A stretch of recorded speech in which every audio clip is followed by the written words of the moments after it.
Week 6, it is here. It is the trip to Nashville. Always a highly populated Colts crowd down there for that one, and nothing says AFC South football like more Spiro Ditas, Adam Archuleta, and the Colts. Sunday, I should say, 1 o'clock. Colts favored, right, Eddie Garrison? I believe so. I know I'm a degenerate, but I haven't looked that far ahead yet. By 1 last I saw. Welcome to Colts Corner. That is the voice of Eddie Garrison. I am Kevin Bowen. Thank you, as always, for tuning in. Several lead things off. We'll take a look at the Titans. Brian Callahan, a man that I think impressed a lot of the Colts brass in that coaching search a couple cycles ago. Denard Wilson, their defensive coordinator, has some direct history with Shane Steichen. That'll be kind of a fun matchup. Titans defense has been really good this season, but they've played, I would argue, the worst quartet of quarterbacks any team has faced so far this season. So we'll see how much test the Colts can give them in that area. Certainly get to Twitter questions and then give our picks. Eddie, I am fresh back from Colts practice. Yes. Before we get to that, though, I just want to say thoughts and prayers are with our listeners. If you have any family or if you're a listener yourself and you're in the Florida, Tampa area, hopefully you are staying safe. Hopefully your loved ones and any family members, friends are staying safe as well. I know it's a very difficult time right now down there with the hurricane set to hit here later Tuesday or later Wednesday night / Thursday morning. So hopefully you are safe.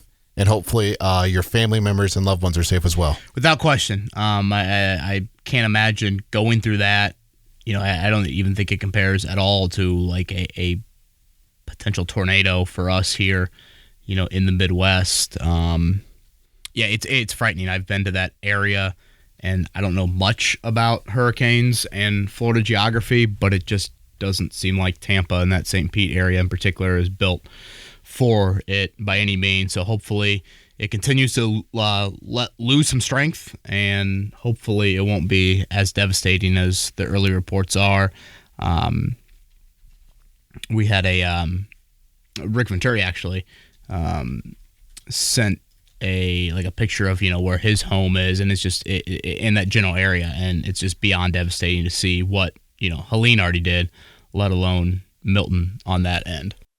Anyway, back to the actual Colts content. Now, Kevin, you were at practice today. From what I was able to gather, Anthony Richardson was on the practice field. Ryan Kelly was on the practice field. Kenny Moore was on the practice field.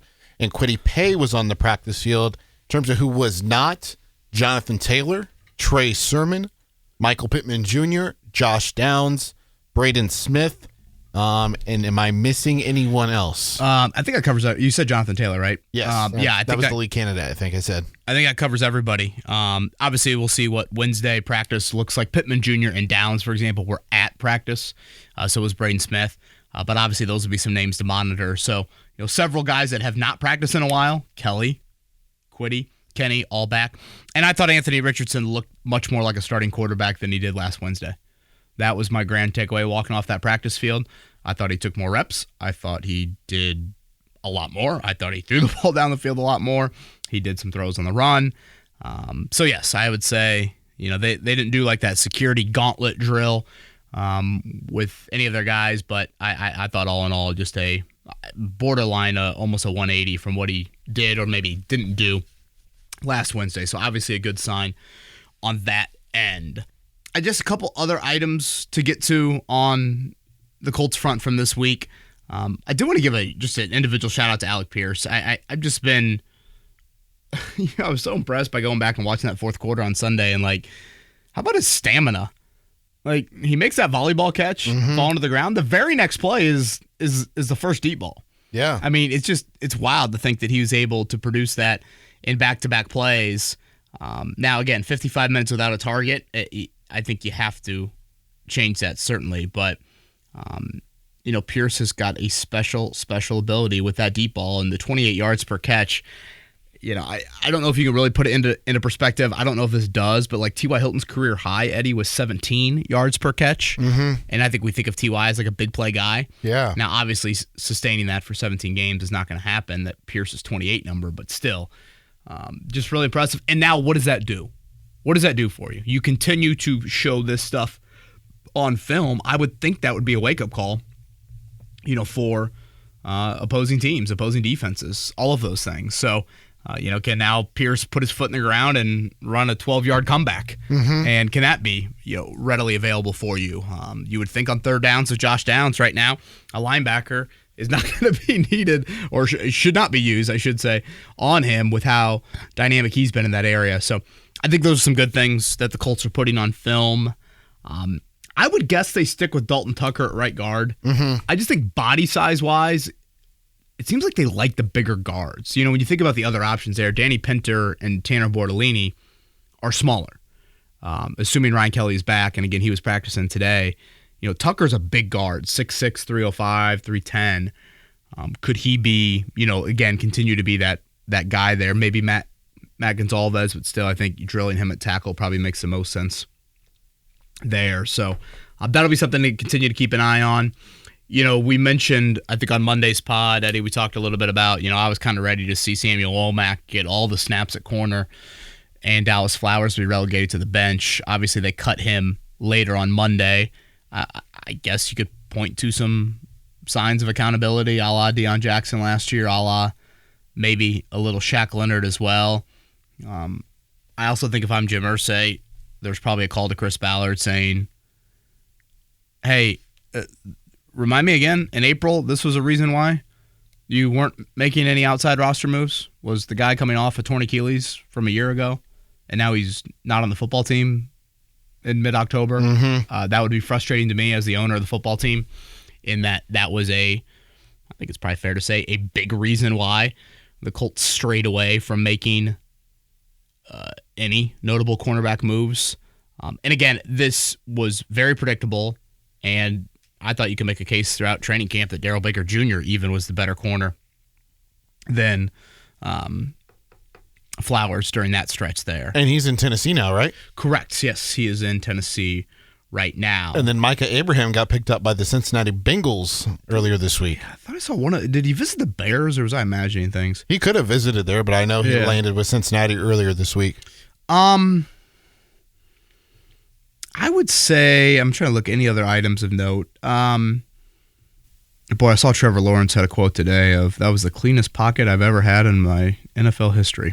Nothing says a ringing endorsement of the Colts pass rush on Sunday like that. I guess let's transition there to a little bit of Gus Bradley before we move into Titan stuff and Twitter questions, Eddie.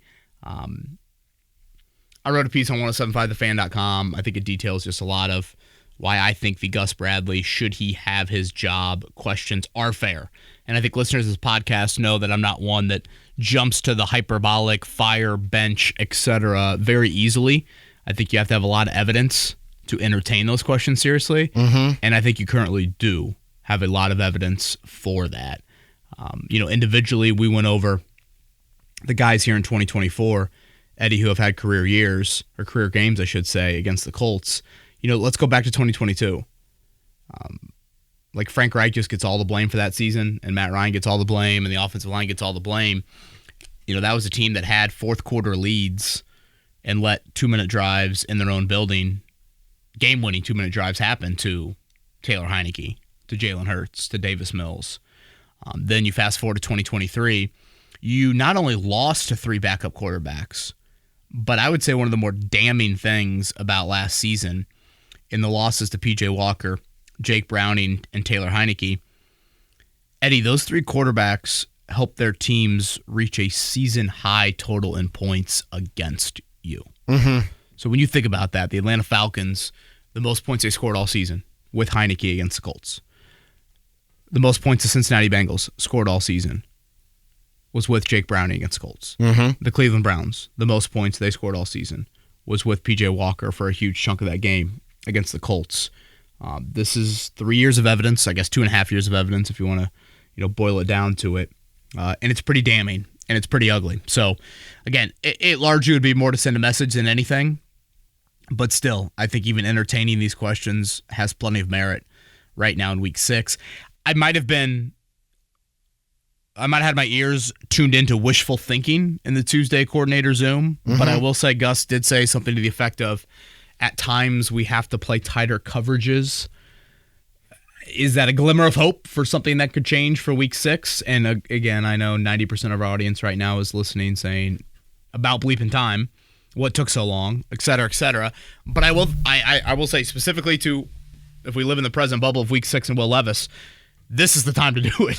a turnover-prone quarterback who is having an injury question this week with his right shoulder, this is the time to say, hey, man, you got to prove it as a thrower and not allow the easy access that Trevor Lawrence, again, had on Sunday and far often the Colts have with too many of these guys. Would you like to gander how many times the Colts have blitzed through 5 games this year? I know they're 31st in blitz rate, but I would have no idea to guess the actual number. That would be 32. That would be the 4th worst, tied with the Chargers. Yeah, so I think their percentage is second fewest. Just to compare, the Detroit Lions have played 1 less game, and they have blitzed 25 more times than the Colts. Yeah, I did think Shane Steichen had something Monday that was kind of like, okay, yeah, that makes sense. And again, for Shane Steichen, it's a lot of a 17.2% in terms of percentage of a, hey, you need to affect the quarterback earlier and quicker.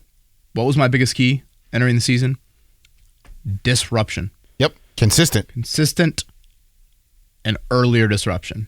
And that has not been there at all, in my opinion, 5 weeks through this season. Anything else, just news item wise, or should we get to Twitter questions and then Titans stuff to end it? I don't think there's anything news item wise. I think we've already covered it. In terms of the Tennessee Titans, it does sound like Will Levis will be suiting up on Sunday. I know he was it an AC joint sprain or whatever against the Miami Dolphins. They had that win on that ugly one, by the way, on Monday Night Football, 31-12. It was over 1,000 days since they had last scored at least 30 points.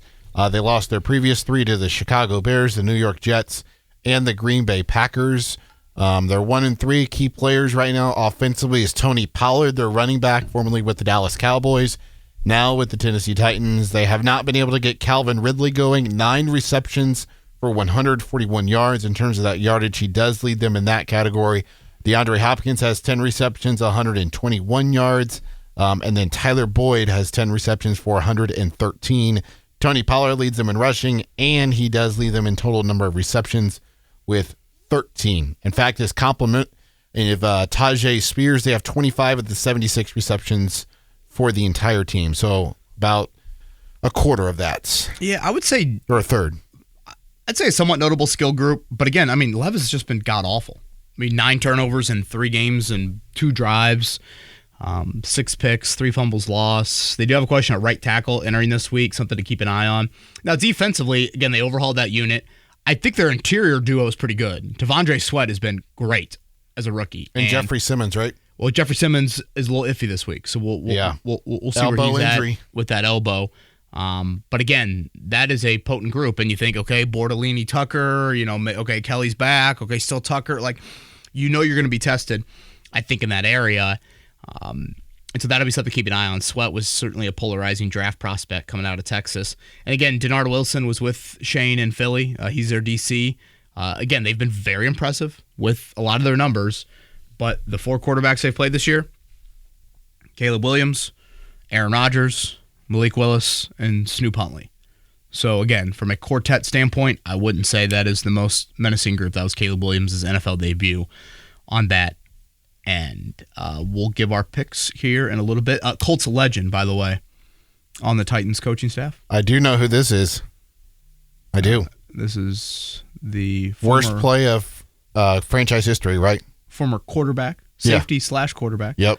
Colt Anderson, special teams coordinator for the Titans, taking a snap from Griff Whalen on that think play. We see Should they go tribute video? I was about to say with him. Are we going to see a trickery play like that lined up on Sunday? Boy, wouldn't that be awesome? You got to go tribute video when they return here. I guess so. How epic would that be? Is the official practice report out, Kev? No, nothing on that end. But when it comes out, we'll relay that. Unless you've got anything else, Eddie Garrison. Let's go to Twitter questions. Juan Pablo and Will asked very similar questions, and that is, how quickly should Chris Ballard have Robert Saleh on the phone? Bob Saleh with the fire. Him and Gus Bradley are boys, right? Yes. Yep. Gus Bradley in Seattle with him. Gus Bradley hired him also in Jacksonville. I think two very different personalities, which I think you often see with some of those hires of assistants. Think Nick Sirianni with Frank Reich, kind of those things as well. Boy, it's wild to think the Jets could win on Monday Night Football and they'd be tied for the AFC East lead. Yep. Is that stat true? Saleh's the first coach to have a 400 win percentage or better to be fired in a season since 61. I hadn't seen that, but I'm assuming it is. Just wild there. A couple things on Saleh. First off, I think it's a message to Shane Steichen. Don't forget about the entire operation.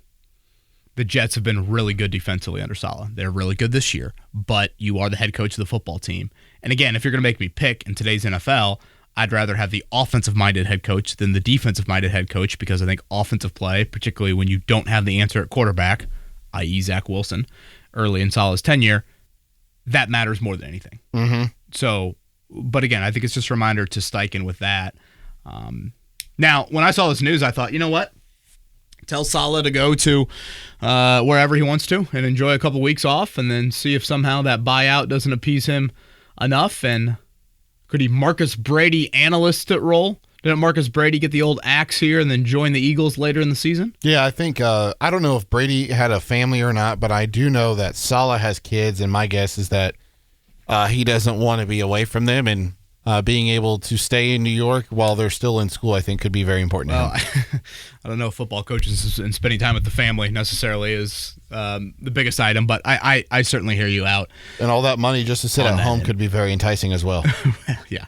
I know it's wishful thinking again on my end, but certainly Saleh's track record speaks for itself, and I think Mike Zimmer, Steve Spagnuolo style, he will be a highly coveted defensive coordinator coming up next cycle. KB, AJ would like to know where you would put the blame as far as the defensive struggles. You can divide it up into percentages if you'd like, or I'll add this in myself here. You can do your pie breakup like that you like, or breakdown that you normally like to do. The options are scheme, personnel, coaching, going back and watching film. It is disturbing how many times it seems the players you just paid big money for aren't giving you the effort you have seen from them in the past. So thanks, scheme, Kev. Personnel, and philosophy, are those the three? Scheme, personnel, and coaching, going back and watching film. Got it. Well, I would say this. I would say scheme slash philosophical approach, because I think those two things go. And really, I think you can make the case this Colts defense is much more of a Chris Ballard wish than anything. And this obviously dates back to Matt Eberflus and Josh McDaniels. And then I think in a way has continued here in the Gus Bradley era. I think he's had coaches that have either A, signed off, or B, haven't demanded the necessity for change there. And again, I am a little bit more of a attack mindset on that side of the ball. I think there are some coaches, and Shane Steichen's one of them, that no, as long as you aren't giving up big plays, like I'm good with that defensively. And I don't know. I just live in a little bit more of a let's dictate to the opponent and not let that opponent dictate to us. Now, I think player-wise, I mean, Eddie, right now, if you had to say the most disappointing position group on the Colts through the first 5 weeks, where would you go? Probably your defensive line or the tackling from your linebackers at certain points. Yeah, I'd probably say based off standard, I would say the linebacker position. It's been a healthy bunch. They've played. And the tackling, of course, has been a major issue. And then obviously when you get into personnel, secondary-wise. So, again, I can lay out blame and I can slice up that pie relatively evenly. You go back to Monday or you go back to Sunday, and I just thought, for this scheme to be successful, you have to tackle. That is a must. You are saying we will give you the 3-yard air route in the flat, but the 3 is not going to turn into 8 or 13. Yeah. And too many times this season, the dink has turned into a chunk. That can't happen. It happened on the final drive twice. Yes. If you go back to Sunday. So, again, I don't want to absolve the players, but just in general, I know we rattled off, and you brought so many stats to Monday's pod as well. Of just, I'm not a big we'll give up a 30, 40-yard drive here, but it's all golden as long as it doesn't end in a touchdown. Doesn't really aid the offense, especially if you've got Anthony Richardson out there. Yeah, it just It puts them in very compromised positions. It seems like kind of a softish way Mm-hmm. to approach it. So, AJ, very good question. Jacob says that he's fascinated by the talk about Adonai Mitchell. He's genuinely curious if he can get this narrative turned around. Your thoughts? Yeah, it's a fascinating one because I'm not used to it, really. I'm not used to it. And again, we try to lay it out on Monday and looking at the questions that text us about him and, didn't have a lot of contested catches on film, wasn't a big yards after catch guy. It's not like he's got concussion history.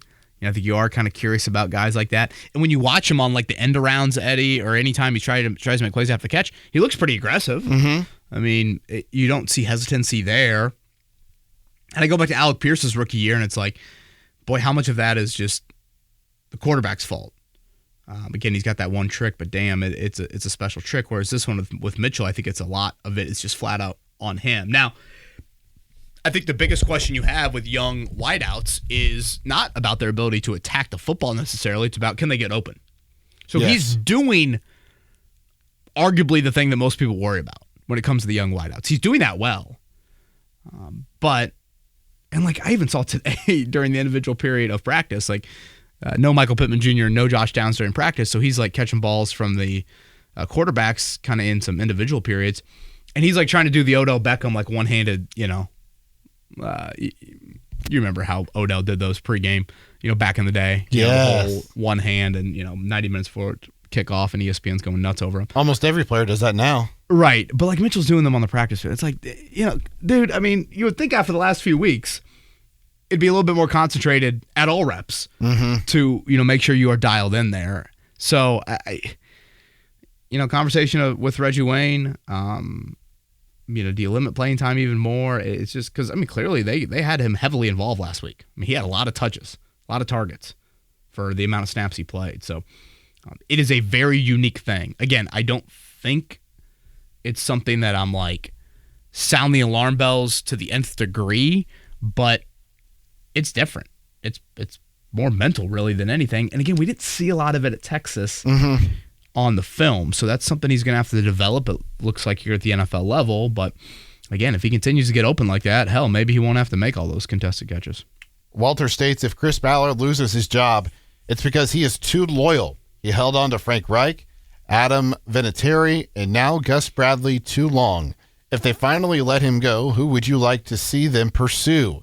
If he is actually on the hot seat and the Jets fired him, I would love to see them go get Robert Saleh.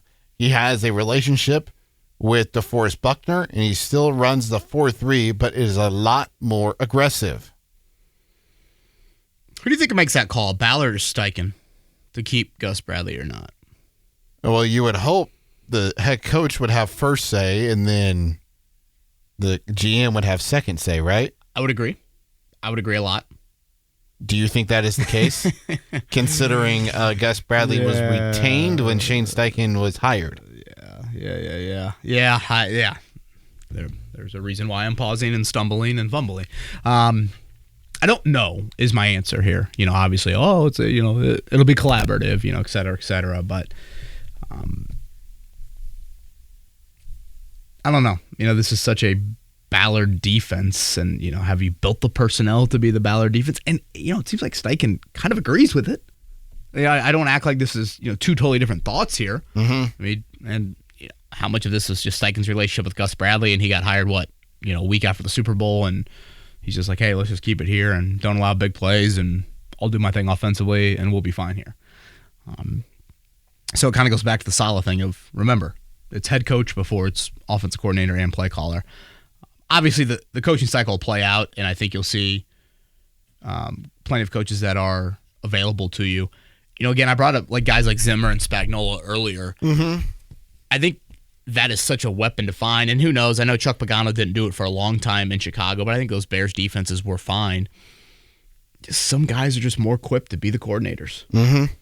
And, those types of guys that you can find, I think you can find the resurrection of their career elsewhere. Like Spagnuolo again, Zimmer. I don't think Zimmer was bad as a head coach, but Spagnuolo, now people talk about him as a Hall of Fame assistant. And obviously they didn't talk about that in his stint with the Rams. So Right. Walter, I'll probably just wait to see how the cycle plays out. Wait to see how some of these defenses continue to evolve throughout the year. But I'll go back to what I said earlier. Right now, there's no question that the should Gus Bradley keep his job is an entirely fair question. Entirely fair right now. 3 questions left. John, Rodney, and Jamie. We will start with John. Regarding the Josh Downs penalty for his first down finger point, how can refs give him a penalty for that, but the Patriots can have a line of guys firing muskets when they score without penalty? If they try to say he was penalized for making a gun gesture, shouldn't they tell the Patriots to put the actual guns down from here on out? I don't know. Somewhere Paul Revere is not happy with John's question. Well played. On this one here. The British are coming. The British are coming. I forget if it was the Chiefs player or the Saints player, but one of them did what looked like to me the exact same thing that Josh Downs did on Sunday. Mahomes. Was it Mahomes? Yes. Oh, really? I thought it was a Chiefs wideout or a Saints wideout. I saw 2 or 3 of them do it, and I'm like, huh. Because, again, I think when you do it with, like, the 2 hands, I think that's how it can kind of be interpreted as, like, you're holding an actual gun. And now I'm sitting here being like, this is what we're debating. Like, how much gray area is here? Hell, it's being called and enforced, too, at the college level, except on South Carolina, the dude unloaded a whole clip on that Ole Miss player. I'm probably in anything goes. Like, it's an emotional sport. Anything can happen. As long as you're not, like, literally picking up another player and throwing him on the ground after a play. CeeDee Lamb did it in the Sunday night game against Pittsburgh. Did not get flagged either. Gosh, maybe it was CeeDee Lamb. It was one of those primetime games, Sunday or Monday, where I thought about it. Because, the whole finger under the nose and then you do the first down, that's obviously a one-hand little maneuver. I think when you get into the 2 hands, I think we first saw it with Alan Lazard. I think it was in that Thursday night game against. And that was the big old, that was machine gun like there. Well, that was just like the finger guns, And then, was it? I thought he went full throttle there. But again, this is so incredibly stupid that we're debating all this gray area. I'm glad that this is what the league is focusing on to, crack down on. And look, obviously gun safety certainly, but it just seems like there's way too much gray area. And you're having people interpret it as like, dude, yes, but no. I mean, like the first down signal does kind of look similar to it. So whatever. This is what they're doing this year. Don't do it or else you get flagged. Whatever you do, just keep the thumb down. If you keep the thumb down, you do the fingers like you're on the tarmac, signaling the plane. Yeah. There you go. Sure. Rodney's question is up next. What the hell is the deal with the Colts and Spencer Schrader? He's gone. He's back. He's gone. He's back.